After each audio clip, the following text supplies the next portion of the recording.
মায়ের দেয়া টিফিন। কি রে পিয়া, টিফিন খাবি না? না রে, আজকে আমি টিফিন খাবো না। কেন? মা রোজ রোজ আমাকে রুটি আলু ভাজা দিয়ে দেয়, আমার খেতে একদম ভালো লাগে না রুটি আলু ভাজা, তাই আমি খাবো না। খেয়ে নে না টিফিনটা, তোর মা তোর জন্য কত ভালোবেসে বানিয়ে দিয়েছে বল। তুই তো এসব বলবি, তুই তো রোজ রোজ ভালো ভালো টিফিন নিয়ে আসিস, আর তুই টাকাও নিয়ে আসিস তোর পছন্দ মতো কিছু কিনে খাস, আমি তো তাও পারি না বল। আচ্ছা দে, তুই আজকে আমার টিফিনটা খা, আমি আজকে তোর টিফিনটা খাচ্ছি। তাহলে তো ভালোই হয়, নে।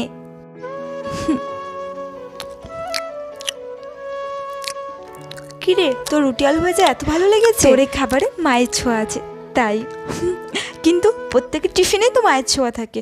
তুই যে কি যে বলিস আসলে না, আসলে মানে তাই আমি কখনো সরি, আমি বুঝতে পারিনি। মাকে কখনো অবহেলা করিস না, মা না থাকলে টাকা দিয়েও কখনো মায়ের ভালোবাসা কিনতে পারবি না। মাকে মন থেকে ভালোবাসলে কমেন্টে অবশ্যই মালিককে লাইকের সাথে টুনি অফিসিয়ালকে সাবস্ক্রাইব করে যেও।